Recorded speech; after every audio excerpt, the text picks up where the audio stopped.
Todo empezó con investigar y estar leyendo todos los archivos que hemos encontrado de Wilson Popenoe, que están en diferentes lugares de Estados Unidos y de aquí de Guatemala. Nosotros también tenemos algunos. Y entonces me preguntarán por qué escogí este tema. Resulta que hace unos ¿cuántos? Eran 4 años, estaba yo investigando acerca de Wilson Popenoe y de los aguacates, porque íbamos a empezar nuestro primer festival del aguacate. Eso tenía que averiguar muchísimas cosas, solo tenía la historia de Rosengarten, de la búsqueda del aguacate, pero queríamos saber más de qué era lo que había pasado con la historia de Wilson Popenoe. Y entonces empecé a buscar en diferentes fuentes y me fui a CIRMA. Y en CIRMA pedí todos los documentos que tuvieran nombrado a Wilson Popenoe en algún lugar. Cuando estaba ahí, me dieron muchísimas fotocopias, agarré las fotocopias y me las llevé, ninguna hablaba de aguacates y las dejé por un lado. Después de eso, pasaron un par de años, ya hice el Festival del Aguacate, fue todo un éxito, volvimos al año siguiente a hacer un Festival del Aguacate, funcionó cada vez mejor y empecé a seguir averiguando más sobre la historia de Wilson Popenoe. Entonces, en 2017 decidí leer los artículos de prensa que había encontrado y encontré que es Wilson Popenoe, el precursor del servicio de cooperación agrícola. Lo ha hecho un escritor, Vicente Machado del Valle, y este señor es de Honduras y está hablando sobre cómo, empezó a hablar sobre lo relacionado con la cooperación de la Unión Panamericana, cómo fueron los orígenes de la Unión Panamericana, las fincas, cómo Wilson Popenoe vino aquí a Guatemala a procurar todas esas cosas y cómo al final hizo muchísimas cosas, no solamente en los años 30, sino en los años 40 con la quina. Después seguí averiguando y encontré otro pequeño proyecto que nunca se terminó de hacer, que se llama el Proyecto Wallace, y es del vicepresidente Wallace cuando Roosevelt estaba en esa época, y él estuvo haciendo un proyecto del maíz aquí junto con Wilson Popenoe. Entonces, esta es la parte más fácil de mi conferencia. Voy a contarles quién es Wilson Popenoe. Él nació en Topeka, en Kansas, en 1892, el 9 de marzo, y ya a los 9 años se fue a vivir a Costa Rica. Con su papá y su familia pasó un año viviendo en Costa Rica. Suponemos que ese año que vivió ahí es cuando él empieza como a interesarse muchísimo por la agricultura y por el ambiente tropical. O sea, estamos hablando de un niño que a esa edad empezó a ver palmeras, bananos, empezó a ver selva, y después de eso ya no logró desligarse de eso. Entonces, después, en 1904, se mudó a California, a Altadena, y en Altadena estuvo viviendo el resto del tiempo mientras fue niño y adolescente. Ahí estudió en el colegio, en el high school, también en la primaria, pero la mayor parte del tiempo se pasa jugando en el jardín más que estudiando en las clases. Dice que él, según él estaba diciendo, probablemente haber sacado muy malas notas en todas las demás materias, menos en ciencias, se dedicaba a hacer injertos con rosas, a plantar otras flores y a vendérselos a todos los vecinos, y con eso ganaba algo de dinerillo extra para poder estar ahí. Después, cuando va al colegio, a la universidad, se va a Pomona College y ahí conoce a Charles Fuller Baker. Él fue un explorador, un gran explorador de plantas, y también era un entólogo, y entonces Wilson Popenoe estuvo un año en esa universidad y se empapa de todas estas cosas, y es cuando se dedica a leer libros acerca de los exploradores y acerca de la caza de las plantas. Su papá empezó el West Indian Garden en 1908, y Wilson Popenoe ayuda en los injertos de las plantas tropicales que él va consiguiendo, y también lo ayuda a buscar, a localizar aguacates por toda California, y para llevarles injertos y poder así tener nuevos brotes de aguacates, porque se da cuenta que esa es una planta que tiene mucho futuro. Entonces, él mandó a sus hijos los mandó al Golfo Pérsico, y a la India a traer dátiles. Empezó así Wilson Popenoe a ser un explorador. Después, a los 22 años, ya con algo de experiencia, empieza a trabajar en el Departamento de Agricultura de Estados Unidos. Ahí él conoce a Fairchild. David Fairchild va a ser su amigo y va a ser su mentor durante toda la vida hasta su muerte en 1952.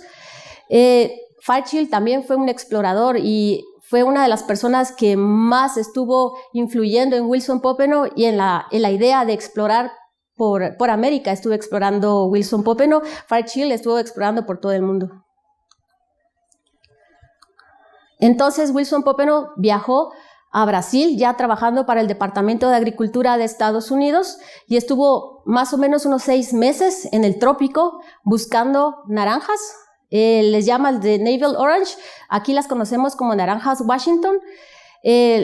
Tenían que encontrar cómo hacer para reproducirlas y producirlas y llevarlas a Estados Unidos. Lo divertido es que ahora se llamen naranjas Washington cuando son traídas desde Brasil. De ahí después fue enviado a Cuba y a Florida a ver cómo eran las plantaciones del mango y a ver por qué es que no estaban logrando tener todos los frutos que tenían, porque las plantas les crecían, pero los mangos no sacaban muchas frutas. De ahí después, en 1916 y 17, vino a Guatemala, que ahí fue donde empezó toda nuestra historia del aguacate y de Wilson Popenoe.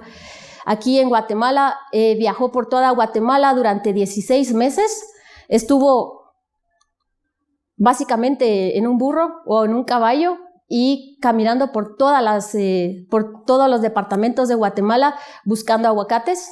Al final mandó más de 25,000 semillas de aguacates y muchísimas plantas e injertos de 24 clases diferentes de los mejores aguacates de Guatemala. En 1920, después de muchas otras experiencias, porque después de venir a Guatemala se fue a México, después pasó por toda Centroamérica, se fue al Perú y estuvo trabajando también en Ecuador. Después de todas esas experiencias con las frutas, porque él cuando agarraba los aguacates no solamente estaba agarrando los aguacates, sino que estaba viendo todas las demás plantas exóticas que encontraba en todas estas zonas tropicales y todo eso me escribía todas las propiedades, lo dejaba plasmado, les tomaba fotografías y los mandaba a Washington. Entonces, después de todo eso, hace este libro, que es el manual de frutas tropicales y subtropicales. Probablemente sea el libro más famoso de Wilson Popenoe, el que lo catapulta a que sea la persona que más conocía sobre este tipo de plantas. Y el libro mismo se estuvo utilizando, yo creo que como hasta los años 90, como fuente de conocimiento de las plantas tropicales. Tienen que pensar ustedes que cuando Wilson Popenoe empezó a buscar las plantas tropicales no era tan fácil tener conocimiento de ellas, porque incluso el aguacate la gente le llamaba la piel de lagarto, y no sabía ni cómo comerlo. Habían anuncios donde la gente tenía que partir, les enseñaba cómo tenían que partirlo en lugar de comérselo a mordiscos, porque no se comía como las manzanas. Entonces, igual que el aguacate, muchísimas otras frutas tropicales, la gente tenía que saber cómo eran y cómo consumirlas, porque básicamente comían solo lo que se producía en Estados Unidos en esa época, que no era tan variado. Wilson Popenoe se casa en 1923 con Dorothy Hughes. Ella también trabajaba para el Departamento de Agricultura de Estados Unidos y ella se dedicaba a dibujar las plantas que encontraban, las plantas exóticas que estaban encontrando. Ese es un dibujo de ella. Después, Wilson Popenoe cambia de trabajo y se va a La Lancetilla. Se va a La Lancetilla, es un jardín botánico que está en Honduras, en Tela, y ahí él es el que va a hacer el jardín. O sea, cuando él llega no existe ningún jardín. Él trabaja para United Fruit Company y le dicen que quieren que haga un jardín para que sea un lugar experimental para traer plantas de todas partes del mundo tropical y también para ver cómo mejorar el banano, por ejemplo, o los frutos de la gente de alrededor, cómo tener mejores semillas, tener mejores tipos de formas de abonarlos o de fumigarlos. Necesita cosas que fueran más resistentes y sobre todo con el banano, porque acuérdense que está trabajando para la United Fruit Company y en esa época hubo un gran problema con el Panama Disease, creo que se llama, la enfermedad de Panamá, y entonces están buscando formas de encontrar algo que resista y que no mate todas sus plantas, porque si no la empresa se queda sin nada. Entonces en 1929 Popenoe es enviado a Guatemala y ahí empieza el servicio técnico de cooperación agrícola. Y se viene a Guatemala, alquilan una casa en Guatemala ciudad por la reforma, hablan de que quieren el lote que está al lado utilizarlo para poder hacer un huerto ahí y entonces están hablando que qué va a pasar con ese huerto, que si los dejan estar tocando y plantando lo que sea en ese lugar, y se viene a la antigua Guatemala. Entonces, en ese momento es cuando compran la casa Popenoe. La empezaron a buscar desde 1929, al final la compran en 1930. Y es porque ellos se han dado cuenta que desde que Wilson Popenoe vino en 1916 buscando aguacates, después vino en 1919 buscando aguacates y buscando otras plantas, de ahí después Antigua Guatemala está cambiando. Justo hay una subida de precio del café en los años 20, de finales del 24 hasta el 29, y la gente empieza a tener un poco más de dinero. Entonces, esta ciudad se había quedado como estancada en el tiempo por falta de recursos para renovarla. Los humanos somos personas que siempre nos reformamos y nos construimos y seguimos avanzando. Entonces, en esa época, sobre todo, no estaba la idea de conservar ni de proteger, sino simplemente estaba la idea de hacer cosas nuevas. Entonces, cuando en el 25 la gente empezó a tener dinero, empezaron a construir casas nuevas, empezaron a reformar lo que tenían, lo que medio estaba ahí mal parado, y estaban teniendo casas nuevas y están modernizando la antigua. De una forma que ahorita casi no se ve, porque es bastante parecido a la zona 1 de la capital, y las casas realmente coloniales cada vez son menos, entonces no vamos a notar mucho la diferencia entre las dos cosas, pero sí existe. O sea, sí, yo claramente cuando camino por la antigua veo casas de los años 20 que son exactamente igual a las casas de los años 20 del centro de Guatemala, porque fueron las que construyeron ellos cuando se cayó el terremoto en 1917-18, y entonces tuvieron que construir, entonces son de la misma época. La cosa está que Wilson Popenoe vio eso también, y por eso compró una casa. Él tiene varias anotaciones y varias cosas donde desde 1932 él está explicando que su intención es ayudar a que la antigua se conserve. Y él con Dorothy estuvieron haciendo la restauración de la casa. Entonces, aquí empiezan a hacer una restauración realmente bastante apegada a la realidad. Y esto es algo así como preparan el ambiente propicio para que se conserve la antigua Guatemala. En 1932 son regresados a Honduras. Lamentablemente ahí muere Dorothy y Wilson Popenoe empieza a dejar un poquito como a la distancia la restauración de la casa, que todavía no la ha terminado. Y Mildred Palmer y Jorge Benítez son los que se encargan de terminar la restauración de la casa Popenoe, y se terminó de restaurar en 1936. Entonces, Wilson Popenoe siempre venía e iba de Honduras para Guatemala. En 1938, desde 1936 la casa está oficialmente abierta al público. Hay una novela que vuelve famosa la casa, que es una novela de Luis Adami, que es La casa en la antigua. Y vienen bastantes personas de Estados Unidos a ver la casa de la novela. En una de esas, en 1938, conoce a Helen Barcelux. Ella se enamoró de la casa y se enamoró del dueño de la casa. Y entonces, para ella construyó esto que aquí, donde estamos nosotros. Esto es arquitectura neocolonial, porque la mayoría de la casa estaba en muy malas condiciones, tuvo que hacerlo nuevo. O sea, se pueden ver en algunas partes, por aquí pueden ver la línea de lo que quedaba y lo que construyó e hizo un pequeño apartamento, una casa como especie de guest house. Y aquí tenían agua, luz y un baño y una habitación, un espacio. O sea, no era diáfano como es ahora, pero es de 1943. Y ahí están los jardines de Helen, perdón. Compraron los jardines que estaban en las casas sobre la primera avenida, todos los jardines traseros, estuvieron comprando pedacito y pedacito, hasta que hicieron un corredor verde entre la casa nueva de 1943 y la casa antigua de la Casa Popenoe, que es de 1762. Entonces, allí fue cuando terminaron de dejar asentado todo lo que es de Casa Popenoe. No les hablé de Helen, perdón. Helen Barceloux, ella es una chica que proviene de una familia bastante acomodada, que nació en Chicago y que trabajaba en el Art Institute adquiriendo arte en el Extremo Oriente. En 1942 empieza Wilson Popenoe con el proyecto del Zamorano y lo va a continuar hasta 1957. Él trabajó ahí una larga temporada. Después del 57, cuando se jubila, se va a tomar supuestamente un año sabático, pero no porque estuvo trabajando. Se va a España. En España logró colocar el aguacate, introdujo el aguacate en España.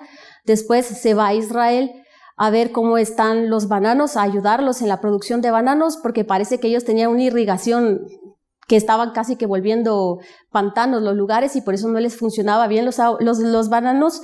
Después se van a las Islas Canarias, regresan a España y están un gran tiempo así. Después regresan y como siempre siguen ayudando y haciendo servicio técnico y explicando cómo hacer que las cosas funcionen bien en diferentes fincas, en diferentes escuelas. La cosa es que siguió trabajando. En 1959 regresa a Guatemala, se establece, sigue trabajando en la cooperación agrícola, sigue haciendo consultorías. Después, en 1961, Helen se muere. Wilson Popenoe tiene bastantes quebrantos de salud y se va a Florida y está ahí con su hijo Hugh por unos años y regresa en 1964, y es cuando continúa haciendo su labor. Es incansable, o sea, trabaja, hace artículos, va a hacer visitas de campo, llega a que le den también muchas medallas, porque dice que a partir de que se jubila no paran de darle medallas. Pero dice que una de las que más le gustó fue la de Orden del Quetzal de Guatemala, conste. Y entonces está él en esa vorágine, pero se enferma y muere en 1975 y está enterrado en el cementerio San Lázaro de aquí de Guatemala, de la Antigua. Eso es el perfil súper rápido de Wilson Popenoe, porque si me siento a hablar de él, no termino nunca. Entonces, ahora sí les voy a hablar acerca de la conferencia. Es de la Unión Panamericana, que es el antecesor de la Organización de los Estados Americanos, la OEA, que fue creada en 1910. Su función en un principio era compartir información comercial.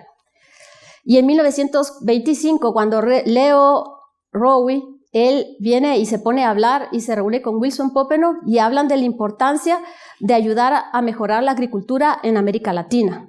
Entonces ellos saben que América Latina, su vocación es la agricultura y ese es el punto donde deben de ayudarlos a hacer las cosas mejor. Entonces, debido a eso, se publicaron una serie de monografías sobre problemas agrícolas y se distribuían gratuitamente. Este fue el inicio de la División de Cooperación Agrícola de la Unión Panamericana. Entonces, la Conferencia Interamericana se hizo en 1930 y se habló que tenían que tener y distribuir semillas, informes, estudios y sobre todo entre las estaciones experimentales debía haber una conexión para que las personas pudieran entre todos seguir mejorando sus plantaciones.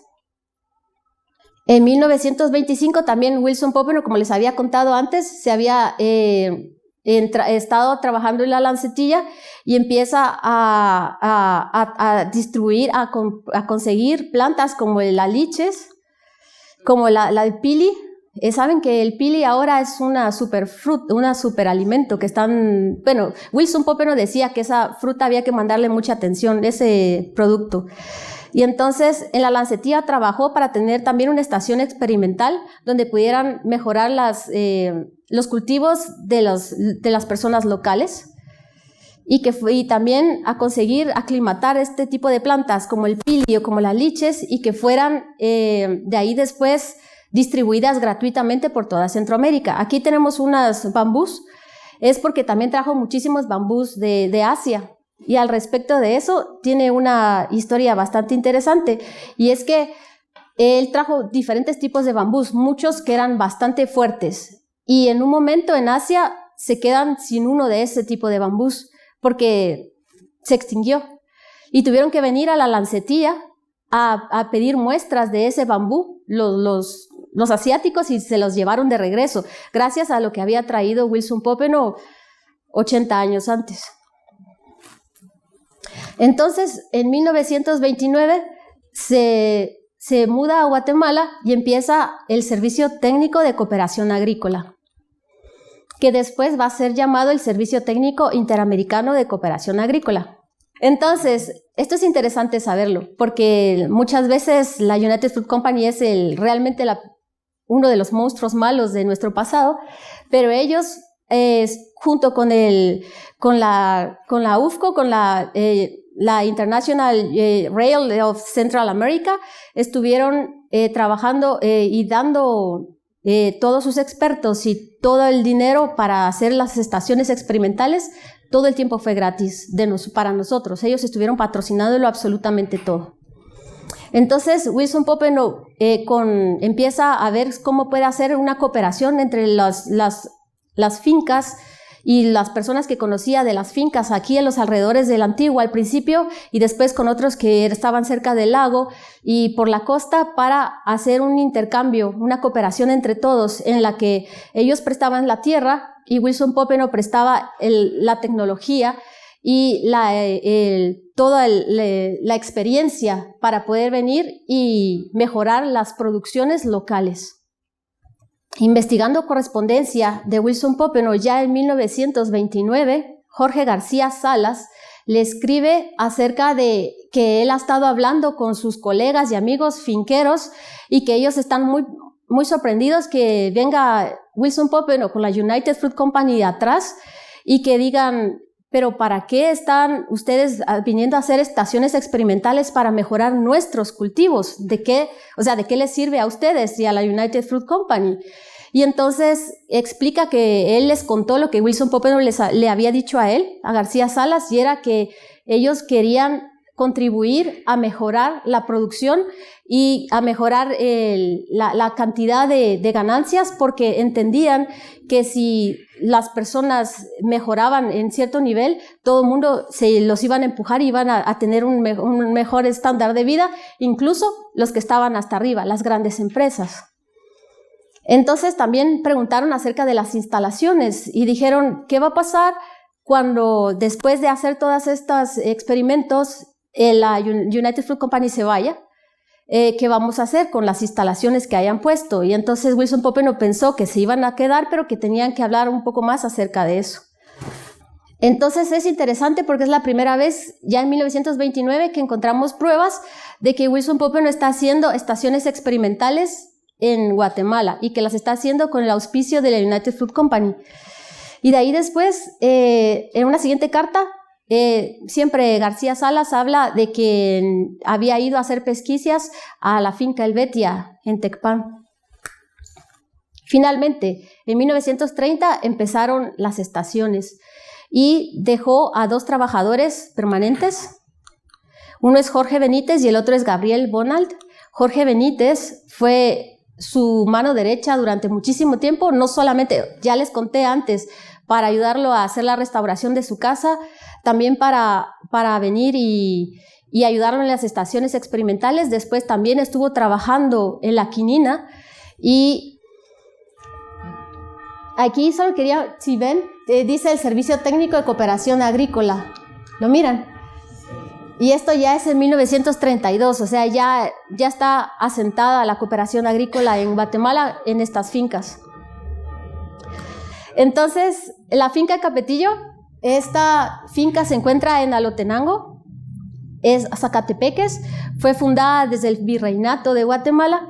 En esta finca al principio se cultivaba caña y después empezaron a cultivar café hasta que ahora solamente cultivan café. Bueno, no, solamente, perdón.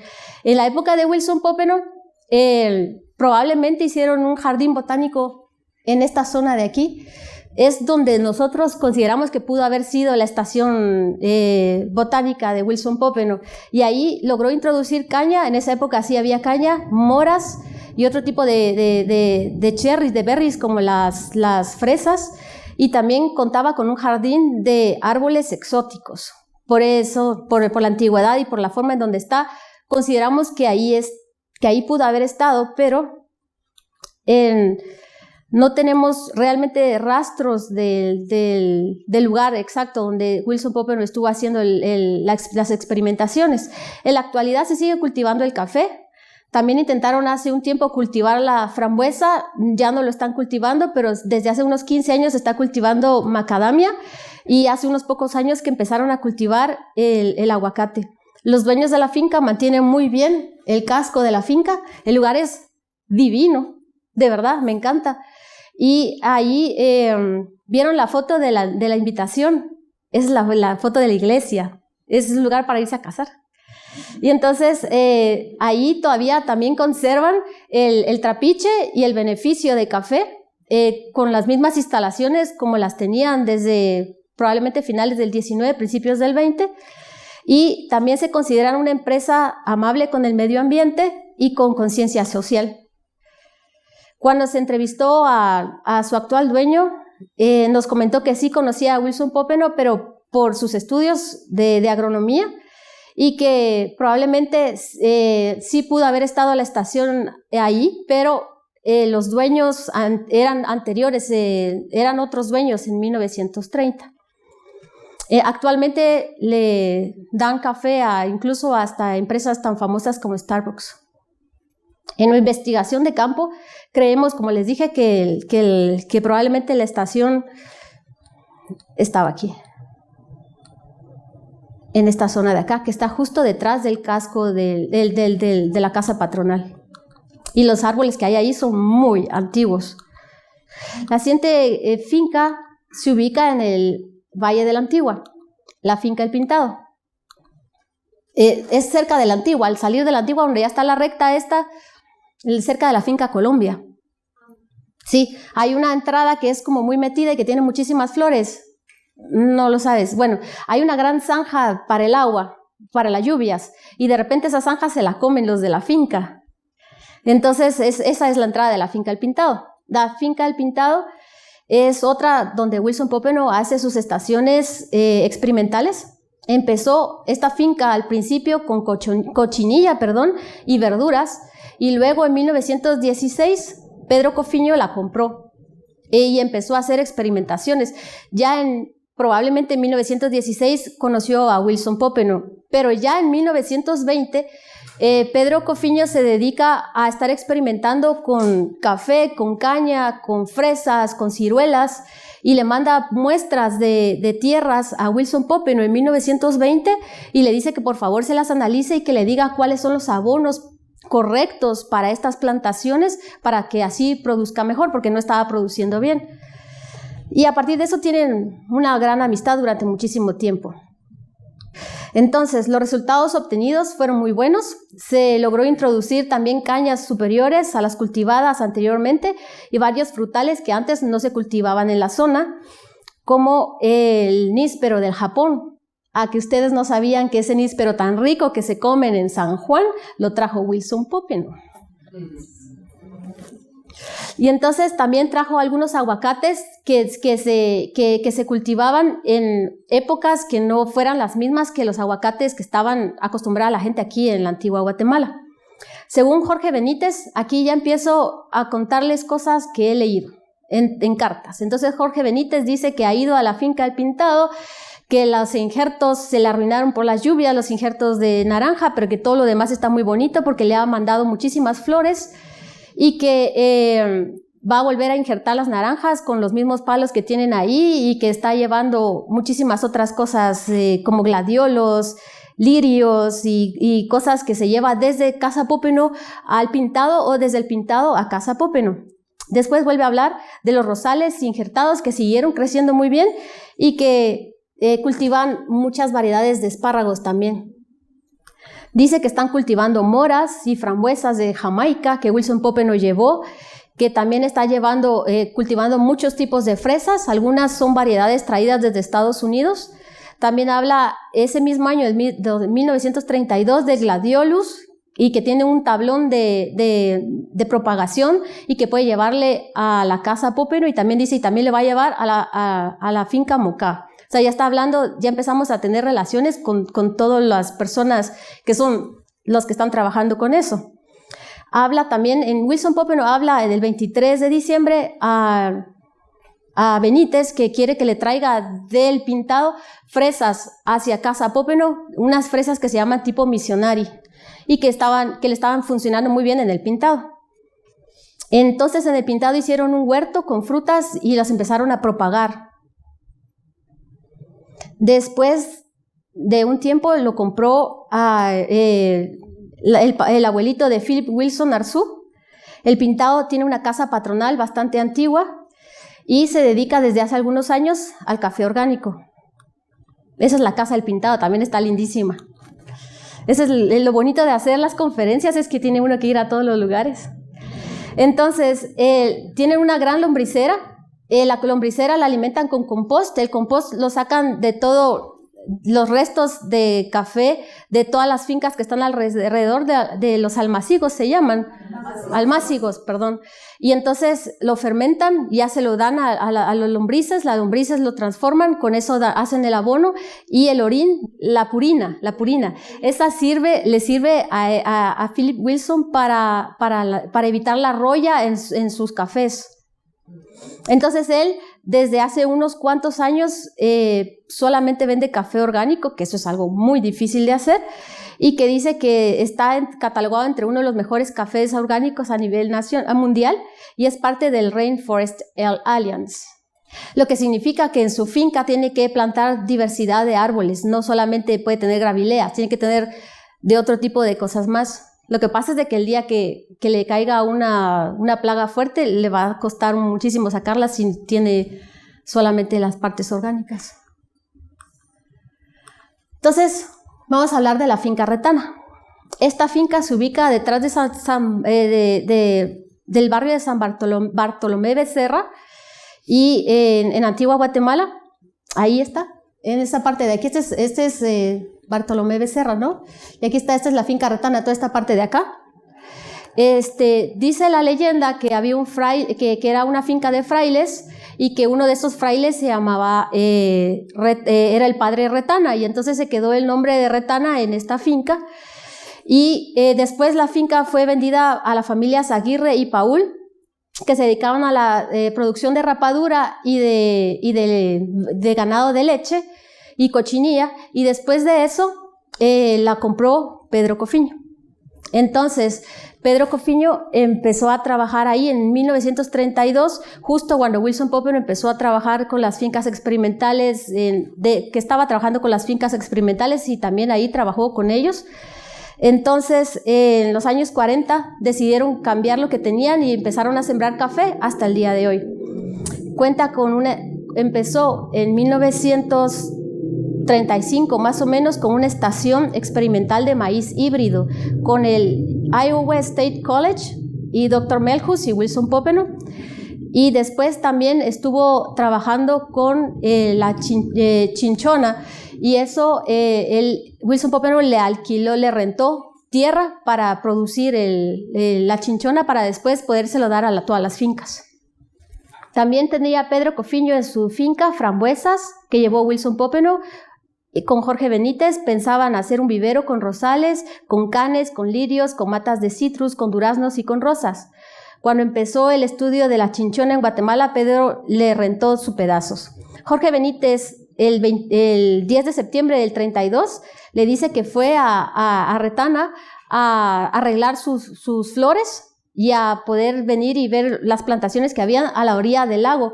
Eso quería enseñarles. Esta es una tesis de arquitectura de una chica de la San Carlos, que me la encontré. Y esta parte de aquí, ¿ve? Esta es Retana, y ahí tiene Laguna Seca. Esto es en 2007, perdón. Y entonces, en 1932, la finca todavía tenía esa laguna. Probablemente por la producción de café se desapareció, porque extrajeron mucha agua de ahí. No sé, por los cambios. Actualmente, la finca Retana cuenta con certificaciones importantes como el certificado de origen de la Asociación de Productores de Café de la Antigua y Coffee Practices, que garantiza la sostenibilidad social y medioambiental de la finca. La finca tiene una zona de ranchería donde habitan al menos 20 familias de los trabajadores de tiempo completo. Tienen una escuela mixta, pública, para los de la finca y para la aldea del lado, y también tienen la posibilidad de estos mismos colonos de tener 1,5 manzanas de tierra para la labranza.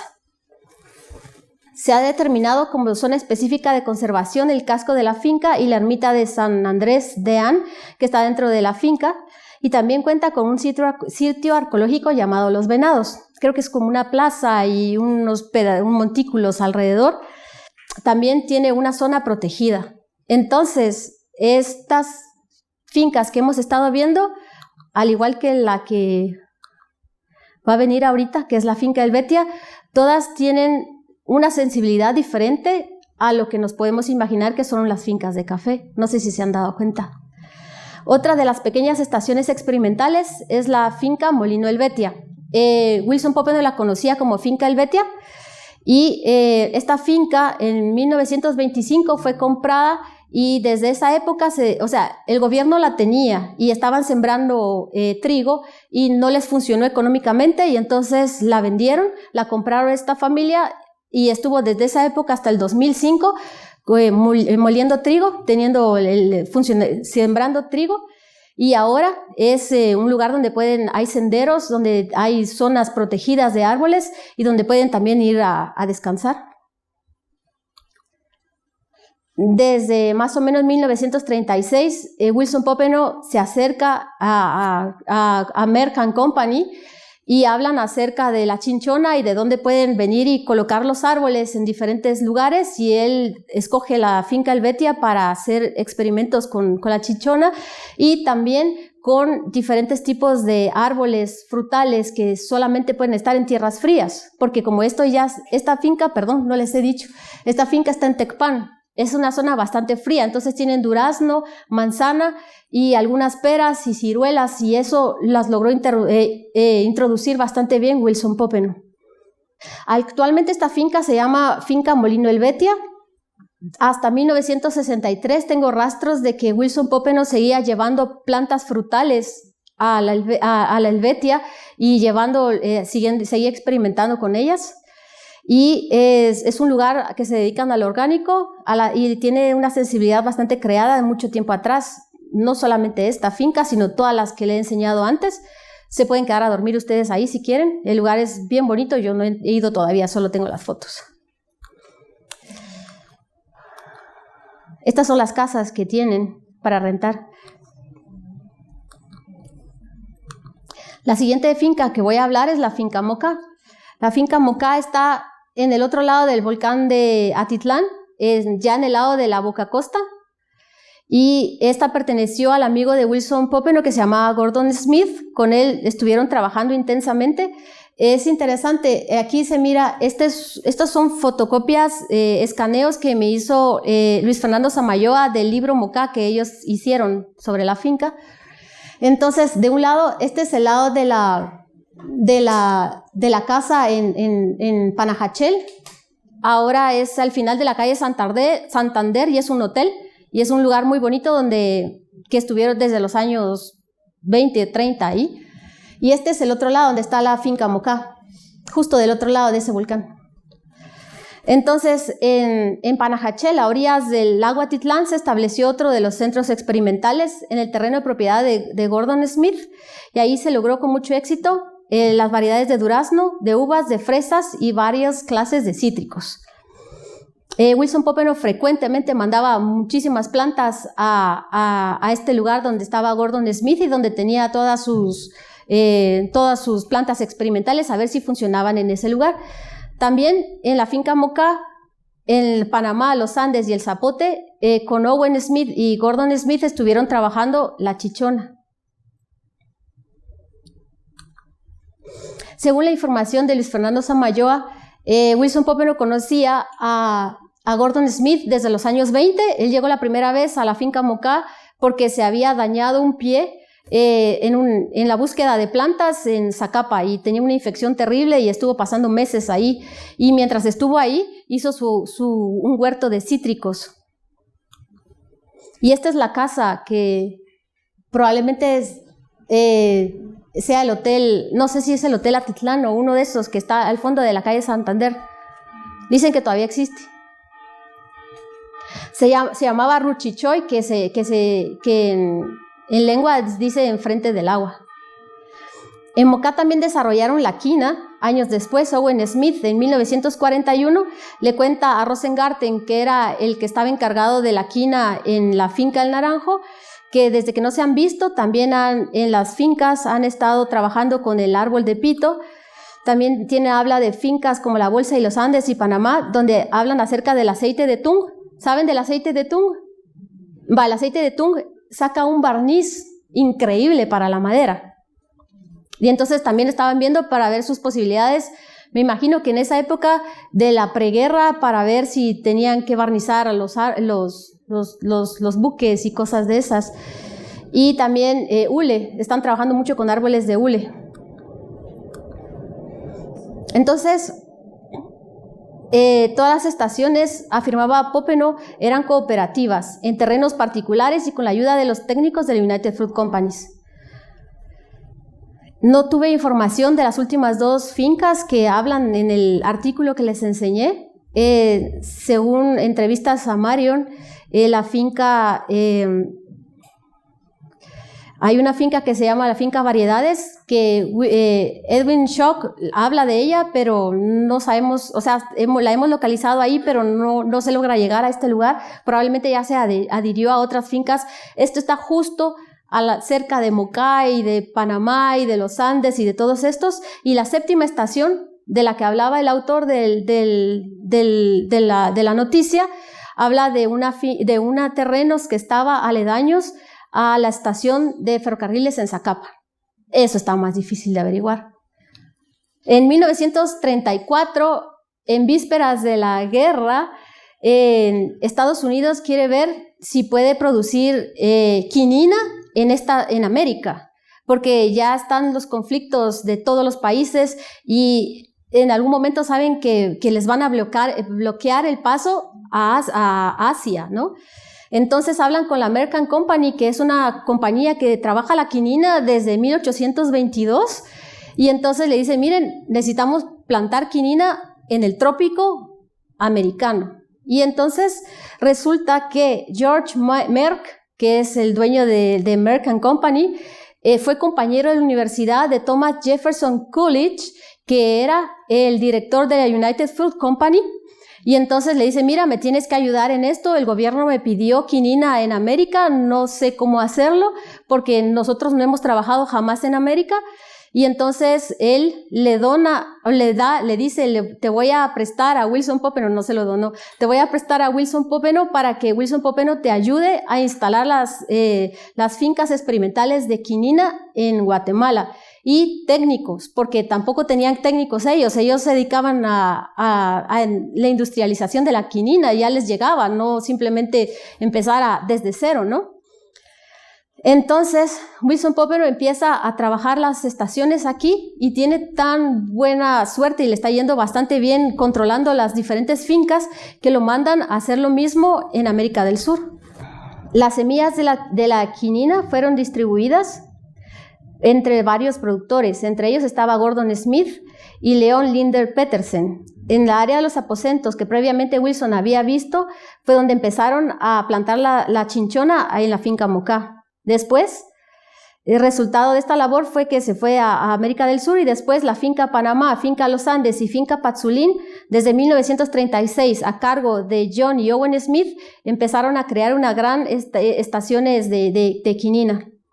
También, aparte de eso, estaban sembrando hule, aceite de tung, macadamia, palma africana, jarantia, que es una papaya salvaje y que los de Merck tenían bastantes esperanzas en por los nutrientes que tenía esa papaya salvaje, y que la dejaron en 1941 porque nunca les funcionó.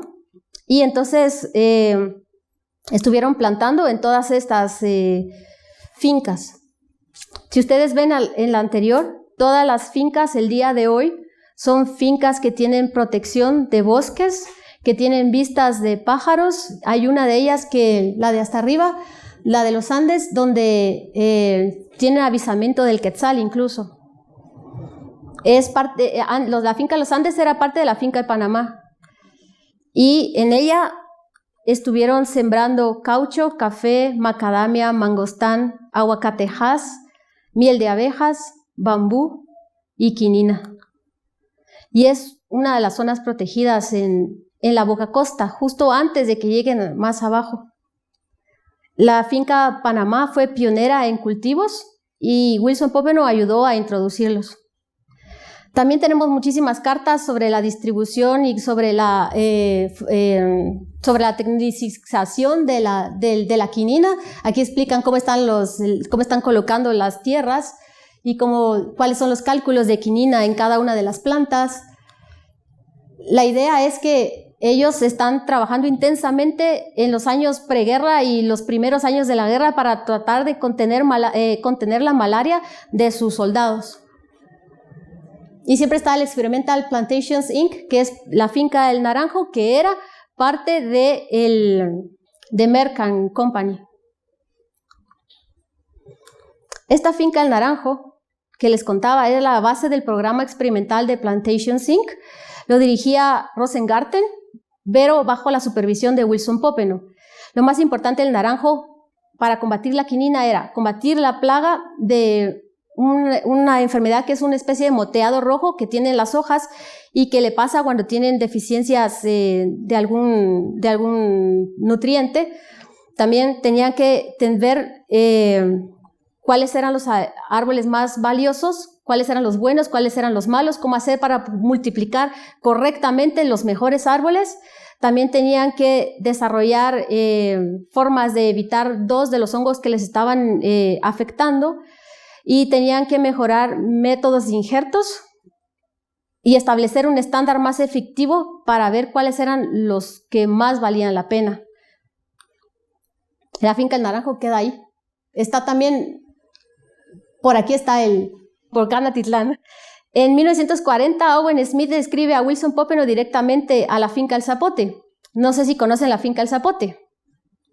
Pues la finca El Zapote queda aquí bajando a Escuintla, por donde estuvo lo de la tragedia del volcán, un poquito más abajo.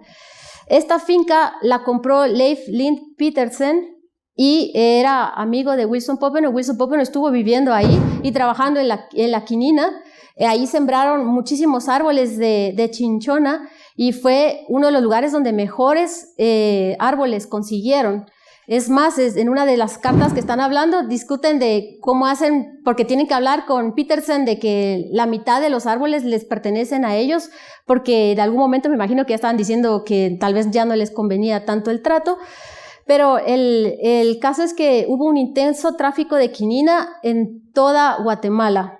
Dice que se pudieron conseguir las variedades más productivas de quinina y se desarrollaron cerca de 15 millones de plantas, pero el proyecto era tener 45 millones de plantas. Lo que pasa es que vino y creo que cuando se acabó la guerra se acabó el problema. Entonces, estas son fotos que tomé yo en la finca El Zapote. La finca El Zapote es una reserva natural ahora. Tienen unos de los jardines botánicos más espectaculares que pueden encontrar. Y aparte de eso, Leif y Carmen Petersen fueron los que hicieron las jardinizaciones, todo está muy bien colocado y todavía tienen plantaciones de chinchón ahí. Y es un lugar que vale la pena visitar también. La verdad es que todos me gustaron. Entonces ahora les quería hablar del proyecto Wallace. Este es bien triste. Resulta que Wilson Popenoe también conoció a Wallace. Wallace fue el vicepresidente en la época de Roosevelt y también antes había sido, había estado trabajando en el Departamento de Agricultura, el director de Agricultura del Departamento de Estados Unidos, y el secretario fue. Y entonces se dedicaba después a muchos proyectos de cooperación agrícola con Latinoamérica. Wallace fue un pionero en las plantaciones de maíz. Él hizo una cosa súper rarísima de maíz en Estados Unidos porque hubo un problema con el maíz que empezaron todos a sembrar muchísimo maíz y entonces el precio del maíz se vino abajo y entonces en un momento les dice que tienen que dejar de producir y ellos dicen, pero si yo dejo de producir ya no gano. Entonces por un momento tuvo el gobierno de Estados Unidos que pagarles a los granjeros por no producir maíz hasta que el maíz volvió a estabilizarse y llegar a su precio normal. Pero aparte de eso, él creó un maíz híbrido y entonces con este maíz híbrido hacía que todas las plantaciones funcionaran de maravilla.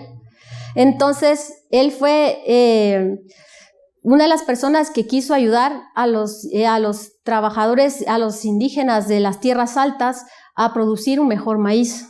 Y se juntó con Wilson Popenoe, él era amigo de Sam Murray, se juntó con Wilson Popenoe y empezaron a hacer visitas aquí a Guatemala para ver cuáles eran las posibilidades. Según una carta que manda Wilson Popenoe a Henry Wallace, resulta que le dice Enrique Wallace, de una forma así un poco... somos amigos aquí, le dice que se ha juntado con otros compañeros, con Mr. Mueller, Mr. Armour y George Freitag, y han preparado un plan para seguir el proyecto con el maíz. Pero el problema está que el gobierno de Guatemala, cuando ellos ya habían comprado todo este maíz híbrido que había puesto el dinero Wallace, porque él era el que estaba poniendo todos los fondos, todo el capital, viene y el gobierno dice, no, yo quiero ese proyecto para mí. Y entonces les tuvieron que dar todas las semillas al gobierno de Guatemala. Ellos dijeron, no se preocupen, nosotros las vamos a distribuir entre todo el altiplano, no tengan pena. Y pasan los meses y no pasa nada. Qué raro, ¿no? Y entonces cuando voltea a ver, resulta que el gobierno de Guatemala dice que no tiene los recursos para llevar el maíz a los indígenas del altiplano y que ellos prefieren invertir su tiempo y su dinero con las grandes fincas de la costa sur, porque ahí es donde se desarrolla más rápido la economía de Guatemala. Que es cierto, a corto plazo, si tú inviertes un montón en las grandes fincas, pues obviamente que va a crecer el ingreso bruto de Guatemala, pero a largo plazo, invertir más en todo este lugar, toda esta parte del altiplano hubiera sido muchísimo mejor. El asunto está que ellos le aconsejaron a Irving Wallace que ya no siguiera dándole dinero al gobierno porque no tenía ningún sentido. Y entonces le dijeron, les voy a leer, le dice a Wallace en esta carta, tú y yo sabemos que los indígenas del altiplano merecen algo más y debemos mantenernos en nuestro plan para ayudarlos.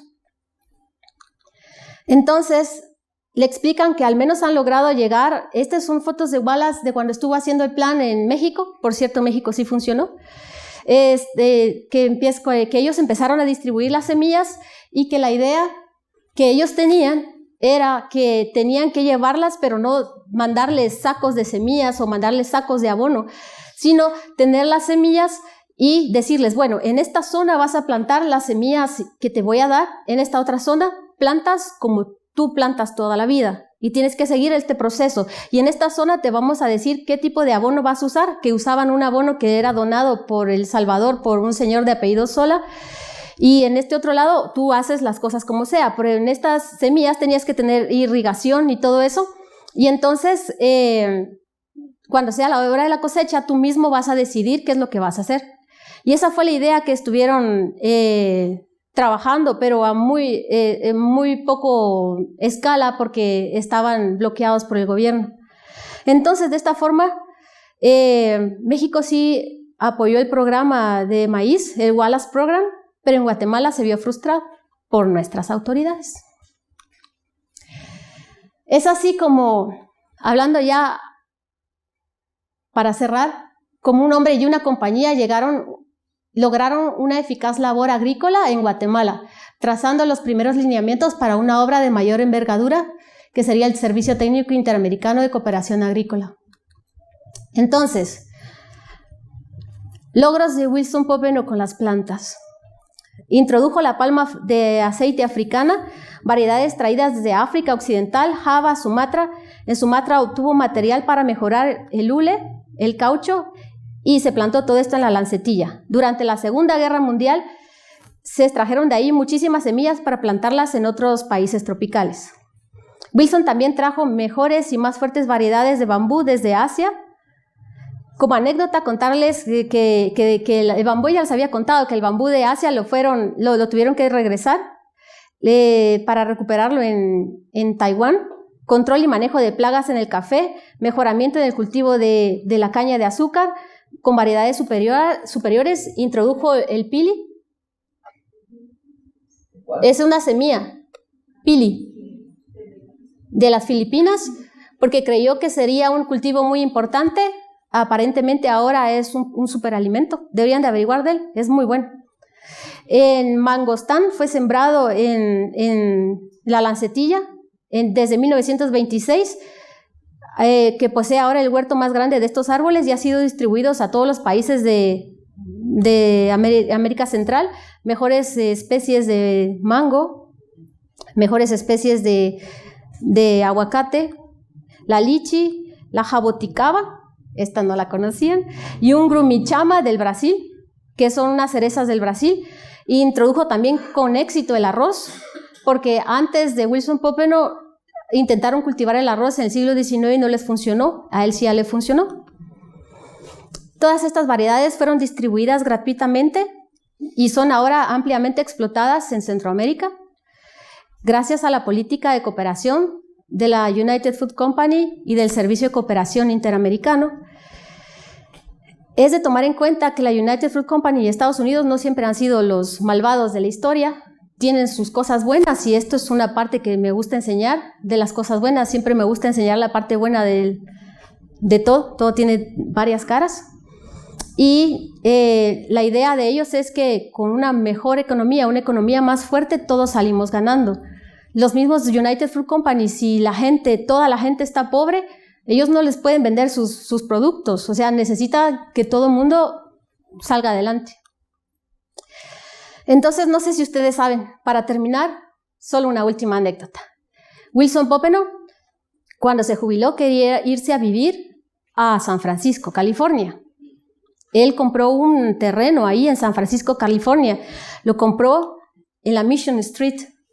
Y tenían ideas y planes y estaban explicando de cómo iban a hacer para poner su casa, que si iba a ser una casa tipo colonial, y tenían muchas ilusiones al respecto.